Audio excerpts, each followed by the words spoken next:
나는 평생 사람을 보는 눈으로 회사를 세웠다고 믿어왔다. 하지만 어느 날 문득 깨달았다. 정작 가장 가까운 사람들을 보지 못하고 있었다는 걸. 회사에서도 가정에서도 위기는 언제나 같은 모습으로 찾아왔다. 사람을 잃는 게 아니라 서로를 바라보지 않게 되는 순간이었다. 한때 나는 수많은 직원을 이름으로 불렀다. 그들의 눈빛에서 열정과 책임을 읽을 수 있었고 그 온기가 조직을 움직였다. 그러나 기업이 커질수록 숫자가 사람을 대신했다. 성과표가 얼굴을 덮고 보고서가 마음을 가렸다. 그때부터 조직은 식기 시작했다. 책상 위엔 수치가 늘었지만 마음속엔 온기가 사라졌다. 나는 그때 깨달았다. 사람을 직접 보지 않으면 결국 품질이 무너진다는 것을. 기계가 멈추는 이유는 부품 때문이 아니라 그 안에 사람의 마음이 식어서다. 그건 가정도 다르지 않았다. 퇴근 후 집에 들어와도 서로의 얼굴을 보지 않았다. TV가 대화를 대신했고 휴대폰이 시선을 가로챘다. 식탁에 앉아 있어도 대화는 습관처럼 흘러갔다. 그저 오늘은 어땠어? 라는 형식적인 물음만 남았다. 아내는 조용했고 나는 바빴다. 그렇게 매일이 반복되었다. 그때는 몰랐다. 우리가 점점 서로를 잃고 있다는 사실을. 회사의 품질을 지켜내기 위해 수천 번의 현장 점검을 했던 내가 가정의 품질을 점검하는 법은 잊고 있었다. 직접 보고 직접 듣고 직접 느껴야 상황을 안다고 늘 말했지만 가장 중요한 가정의 현장감을 나는 놓쳤다. 가정도 경영과 다르지 않다. 사람을 보지 않으면 냉기가 돌고 시선이 끊기면 온기가 사라진다. 그 순간부터 대화는 의무가 되고 마음은 보고서처럼 딱딱해진다. 나는 지금도 후배들에게 이렇게 말한다. 회사든 가정이든 숫자가 아닌 사람을 보아라. 이 단순한 진리를 잃는 순간 관계는 무너지고 품질은 흔들린다. 결국 인생의 모든 실패는 시선을 잃는 거에서 시작된다. 그날 이후 나는 내 삶의 모든 현장에서 한 가지를 되새겼다. 보아야 한다. 직원을 볼 때, 가족을 볼 때, 스스로를 볼 때 그 시선이 살아있는 곳에 따뜻함이 피어난다. 그리고 그 따뜻함이야말로 가정의 품질을 지키는 유일한 기술이다. 그 시절 나는 매일이 전쟁 같았다. 새벽에 출근해 밤늦게 돌아오고 회의가 끝나면 서류를 들고 집으로 향했다. 식탁 위에도 문서가 있었고 대화보다 숫자가 내 머릿속을 지배했다. 나는 가정을 지키기 위해 일한다고 믿었다. 그러나 그 믿음이 어느새 가족을 멀어지게 만들고 있었다. 어느 날 아내가 조용히 말했다. 요즘 당신 나를 안 봐. 그 한마디가 내 가슴을 세게 쳤다. 그 말에는 서운함도 원망도 없었다. 그저 외로움이 있었다. 그 순간 나는 깨달았다. 나는 세상의 수많은 사람들에게 시선을 주면서 정작 가장 소중한 사람의 눈을 마주하지 못하고 있었다는 사실을. 그날 이후 나는 결심했다. 아무리 바빠도 아침마다 아내의 얼굴을 본다. 피곤해 보이면 괜찮아 라고 묻고 웃고 있으면 오늘은 기분이 좋네 라고 말한다. 단 몇 초의 시선 교환이지만 그 몇 초가 우리 관계를 살려냈다. 사람의 마음은 거창한 말이나 선물보다 눈빛 하나에 녹는다. 사랑은 말로 시작되지 않는다. 서로의 눈을 바라볼 때 거기서 생겨난다. 나는 기업에서도 같은 경험을 했다. 회의실에서 아무리 훌륭한 보고서를 듣더라도 직원의 눈빛이 죽어 있으면 이미 품질은 무너진 것이다. 공장의 기계보다 사람의 표정이 더 정확한 품질 지표였다. 그 눈빛이 식으면 회사는 서서히 썩는다. 가정도 똑같다. 말보다 눈이 먼저 진심을 전한다. 서로를 바라보지 않는 부부는 결국 존재를 부정당했다고 느끼게 된다. 그게 마음의 벽을 만든다. 보고 있음은 단순한 동작이 아니라 상대에게 당신은 나에게 중요하다는 가장 깊은 표현이다. 나는 뒤늦게 깨달았다. 그 한마디, 요즘 당신 나를 안 봐. 그건 나의 실패를 알려준 가장 정직한 경고음이었다.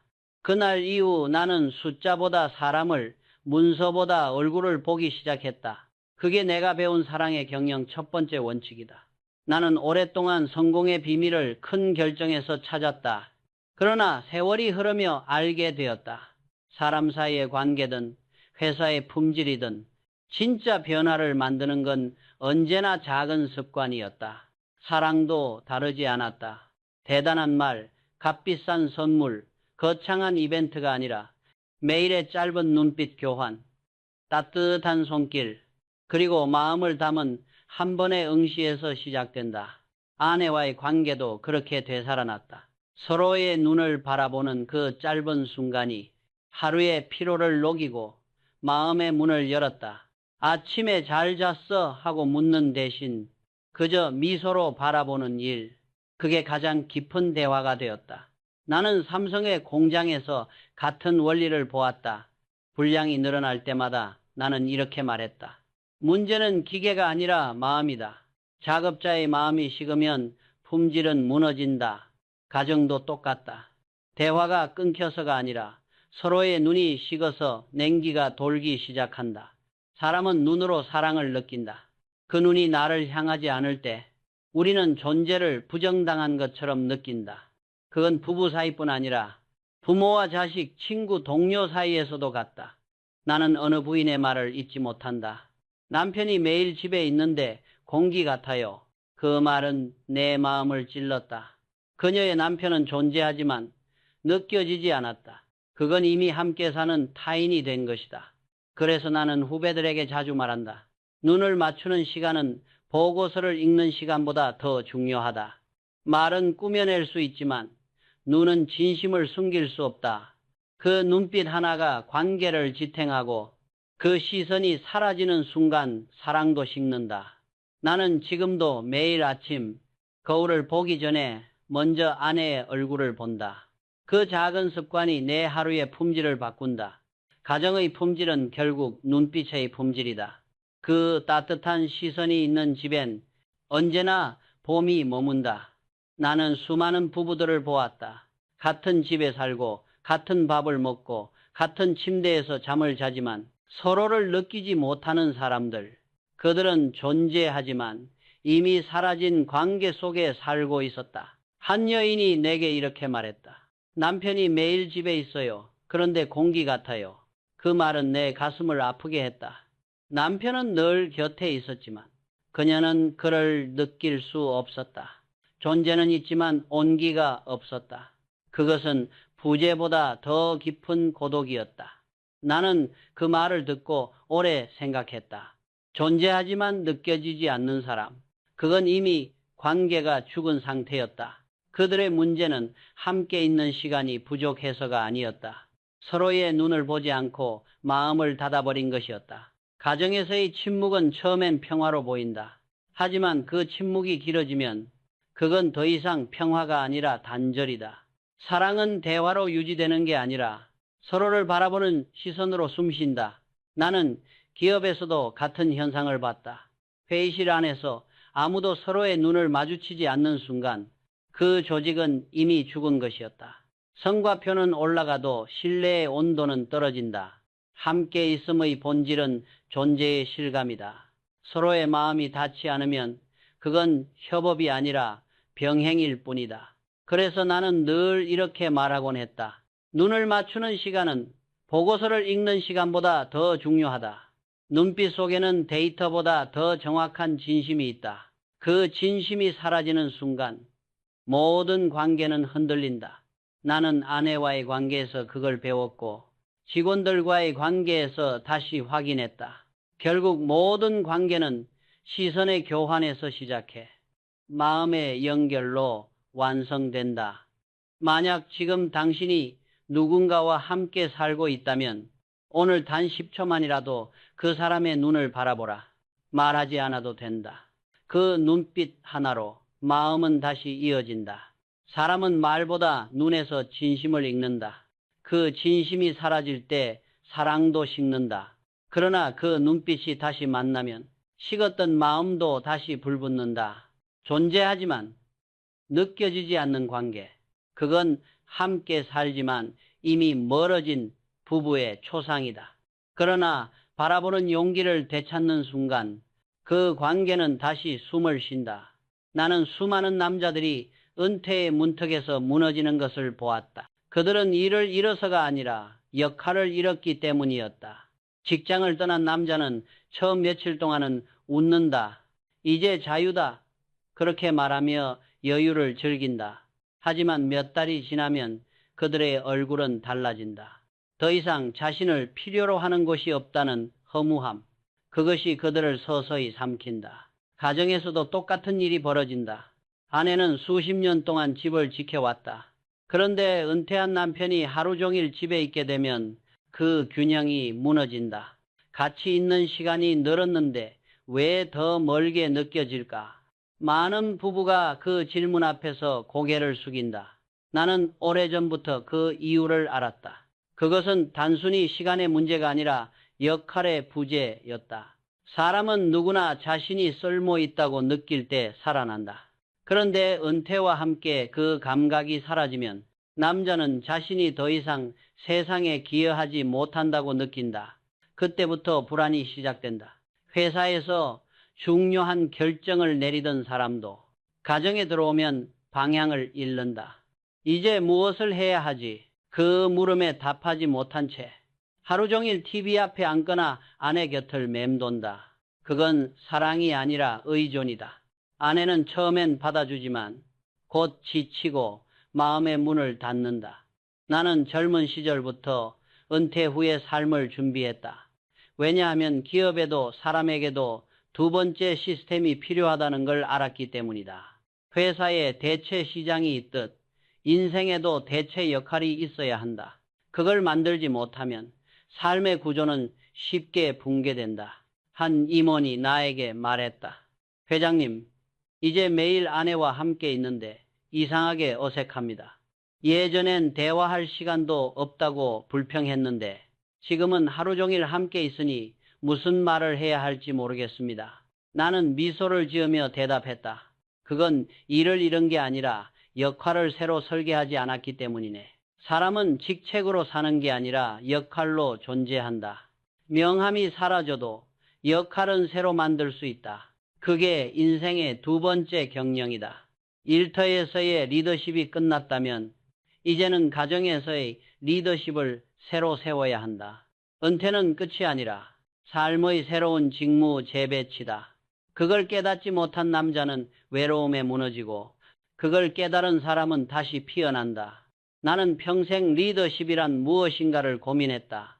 회사를 이끌던 시절 나는 늘 앞장섰다. 결정을 내리고 방향을 제시하고 모든 일을 내 손으로 해결했다. 그 방식이 당시의 나를 성공으로 이끌었다. 하지만 세월이 흐르며 나는 깨달았다. 가정에서의 리더십은 다르다. 회사를 떠난 후 나는 또 하나의 조직을 경영하기 시작했다. 그 이름은 가족이었다. 이곳에서 남편의 역할은 감독이 아니라 지원자였다. 가정은 기업처럼 명령으로 움직이지 않는다. 아내에게, 자식에게 명령은 벽을 만든다. 그러나 응원과 협력은 다리를 만든다. 리더란 앞서가는 사람이 아니라 뒤에서 모두가 잘 갈 수 있게 조율하는 사람이었다. 나는 직원들에게 자주 이렇게 말했다. 현명한 리더는 직접 뛰지 않아도 방향을 제시한다. 그 말은 이제 내 삶의 중심이 되었다. 가정에서도 남편은 더 이상 일꾼이 아니라 가족을 하나로 묶는 조율자가 되어야 한다. 청소를 돕는 일, 식사를 함께 준비하는 일, 하루의 계획을 함께 세우는 일, 이 단순한 행위 속에 진심이 담긴다. 아내는 남편이 일손을 거두는 걸 바라지 않는다. 그녀가 바라는 건 나를 이해하고 함께 하려는 마음이다. 내가 집안일을 나누기 시작했을 때 아내는 말하지 않았지만 미소가 달라졌다. 그 미소 하나에 수십 년의 거리감이 녹았다. 그때 나는 깨달았다. 가정에서의 리더십은 말이 아니라 참여로 증명되는 것이라는 걸. 한때 나는 회의실에서 조직의 위기를 다뤘다. 이제는 부엌에서, 거실에서 가족의 위기를 다뤘다. 현장에서 직원의 손을 잡던 것처럼 이제는 아내의 손을 잡고 하루를 시작했다. 그 순간 내 마음이 편안해졌다. 은퇴한 남편이 가장 먼저 배워야 할 건 돕는 법이다. 돕는다는 건 단순히 일을 대신하는 게 아니라 상대의 마음을 지탱해 주는 것이다. 그게 바로 인생의 두 번째 리더십이다. 이제 나는 후배들에게 이렇게 말한다. 집에서는 회장님이 아니라 조율자가 되라. 당신의 리더십은 명령이 아니라 배려로 완성된다.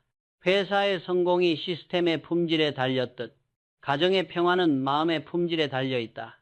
그 품질을 유지하는 가장 좋은 방법은 함께 살아가는 사람을 돕는 용기를 잃지 않는 것이다. 나는 회사를 떠나던 날 많은 사람들이 내게 물었다. 회장님, 이제 쉬시겠습니까? 그때 나는 미소를 지으며 대답했다. 이제부터는 가족을 경영할 때입니다. 그 말은 농담이 아니었다. 가족은 내 인생의 마지막이자 가장 중요한 조직이었다. 삼성을 세울 때보다 더 어렵고 더 정직한 경영이었다. 왜냐하면 가정은 숫자도 보고서도 실적도 통하지 않기 때문이다. 가정의 경영은 진심과 신뢰로만 유지된다. 나는 깨달았다. 직함은 사라져도 책임은 남는다. 회사를 떠나도 가정을 떠날 수는 없다. 가정은 인생의 마지막 현장이며 그곳에서 우리가 지켜야 할 것은 단 하나 신뢰였다. 많은 남자들이 은퇴 후 갑자기 찾아온 공백을 두려워한다.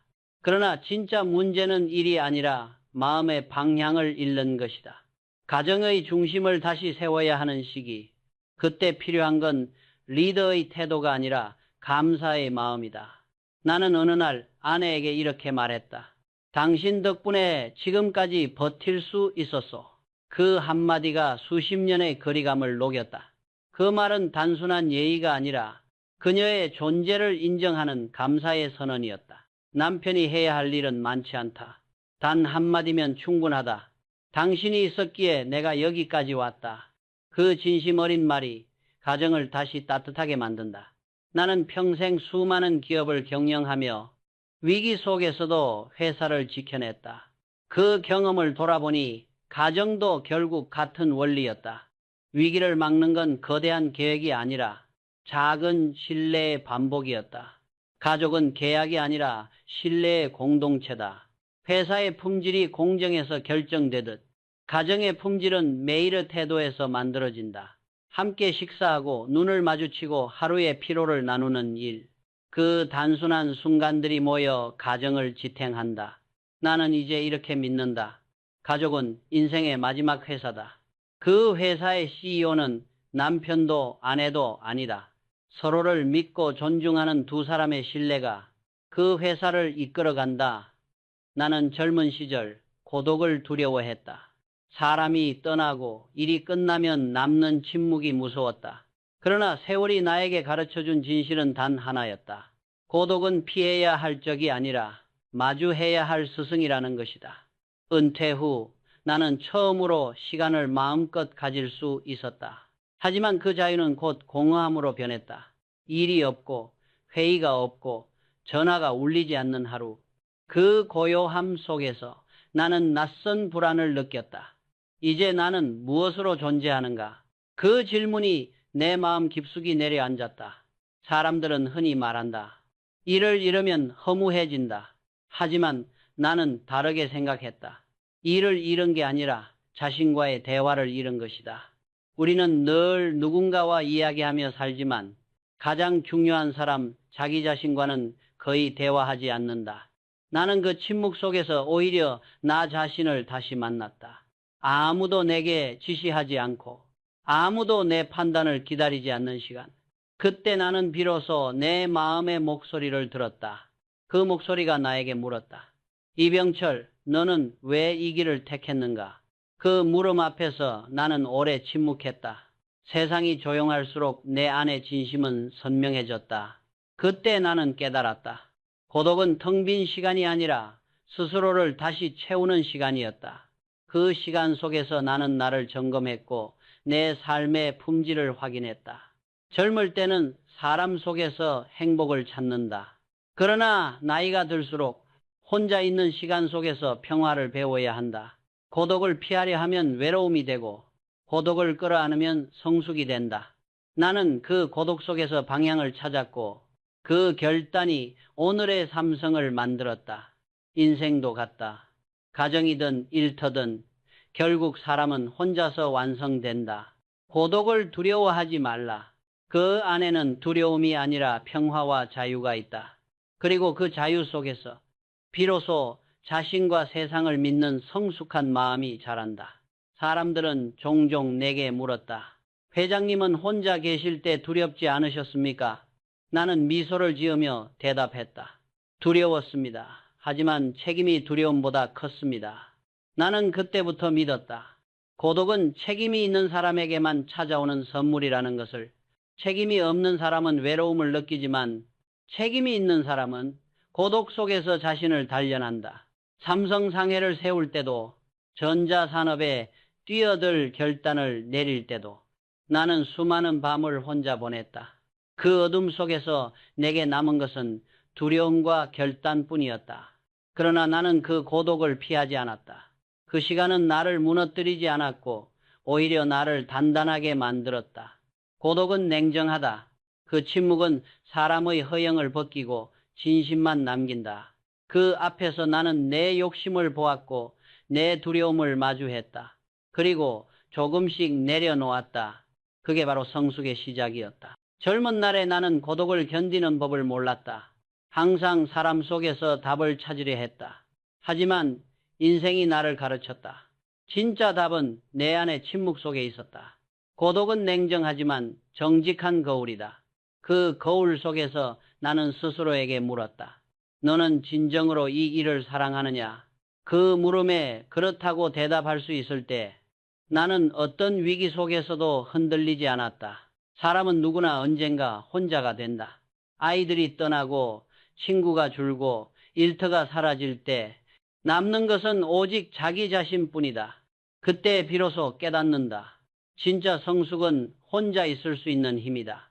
고독을 견디는 사람만이 책임을 끝까지 지킨다. 그 책임은 신뢰로 바뀌고 그 신뢰가 회사를, 가정을, 그리고 사람의 인생을 지켜준다. 나는 후배들에게 자주 이렇게 말했다. 고독을 피해 다니지 마라. 그 안에 네가 찾는 답이 있다. 고독은 벌이 아니라 인생이 주는 마지막 수업이다. 그 시간을 견딘 사람만이 신뢰를 만들고 그 신뢰를 가진 사람만이 진짜 행복을 만든다. 나는 평생 기업을 경영하며 한 가지 진리를 지켜왔다. 신용은 기업의 생명이고 품질은 기업의 얼굴이다. 그 말은 단지 회사에만 해당되는 것이 아니었다. 인생에도 그리고 가정에도 똑같이 적용되었다. 삼성의 공장에서 불량이 생길 때마다 나는 직원들에게 이렇게 말했다. 문제는 기계가 아니라 마음이다. 기계는 명령대로 움직이지만 사람은 마음이 움직일 때 진짜 품질이 나온다. 나는 이제 안다. 품질이란 기술의 문제가 아니라 신뢰의 문제다. 신뢰가 없는 품질은 오래가지 못한다. 그건 가정에서도 마찬가지다. 남편과 아내의 관계도 결국 신뢰의 거래다. 큰 약속이 아니라 작은 약속을 지키는 것, 말보다 행동이 앞서는 것, 보이지 않는 수고를 알아주는 것, 그 모든 것이 가정의 품질을 높인다. 가정은 보이지 않는 공장이다. 대화는 그 공장의 전류이고 신뢰는 그 공장의 기름이다. 하루라도 소통이 멈추면 관계의 기계는 삐걱거리기 시작한다. 그래서 나는 늘 말한다. 가정의 품질 관리는 말이 아니라 태도에서 시작된다. 나는 젊은 시절부터 신용을 목숨처럼 여겼다. 대구에서 삼성상회를 세울 때 나에게는 자본도 인맥도 없었다. 오직 하나, 약속을 어기지 않는 신용만 있었다. 그 믿음 하나가 회사를 세웠고 그 믿음이 사람을 모았고 그 신뢰가 결국 기업을 지탱했다. 이제 나는 깨닫는다. 그 신용이야말로 가정에도 똑같이 필요하다는 것을. 가정에서의 신뢰는 사랑의 다른 이름이다. 당신이 약속을 지킬 사람이다. 그 믿음이 무너지면 아무리 화려한 말과 계획도 아무 소용이 없다. 회사의 품질이 소비자의 신뢰로 완성되듯 가정의 품질도 가족의 신뢰로 완성된다. 작은 일에도 책임을 지고 한마디를 가볍게 하지 않는 것, 그게 인생의 품질을 결정짓는다. 나는 내 생의 마지막까지 이 말을 남기고 싶다. 품질은 기술이 아니라 마음에서 나온다. 그 마음이 식지 않는 한 회사도 가정도 사람의 인생도 무너지지 않는다. 나는 수많은 위기를 겪었다. 전쟁, 정치의 혼란, 산업의 격변기. 하지만 그 모든 위기 속에서 나는 한 가지 원칙을 지켰다. 문제가 생기면 현장으로 내려가라. 회사가 흔들릴 때 나는 늘 사무실을 떠나 공장으로 갔다. 책상 위 보고서보다 기름 냄새 나는 현장이 더 많은 진실을 담고 있었다. 손때 묻은 기계, 땀에 젖은 작업복, 그 속에 진짜 해답이 있었다. 왜냐하면 문제의 뿌리는 언제나 현장에 있었기 때문이다. 이 깨달음은 가정에도 그대로 이어졌다.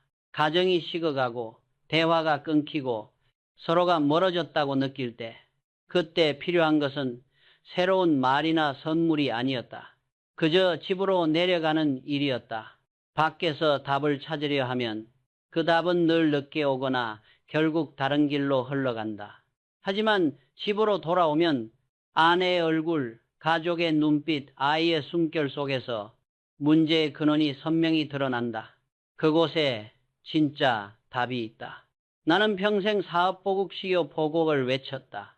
사업으로 나라에 보답하겠다는 뜻이었다. 그런데 나이가 들어 돌아보니 그 말은 가정에도 똑같이 통했다. 한 집이 바로 서야 한 나라가 바로 선다. 가정은 인생의 가장 작은 나라다. 그 나라의 품질이 무너지면 아무리 큰 꿈도 오래가지 못한다. 그러니 집이 흔들릴 때 밖을 탓하지 마라.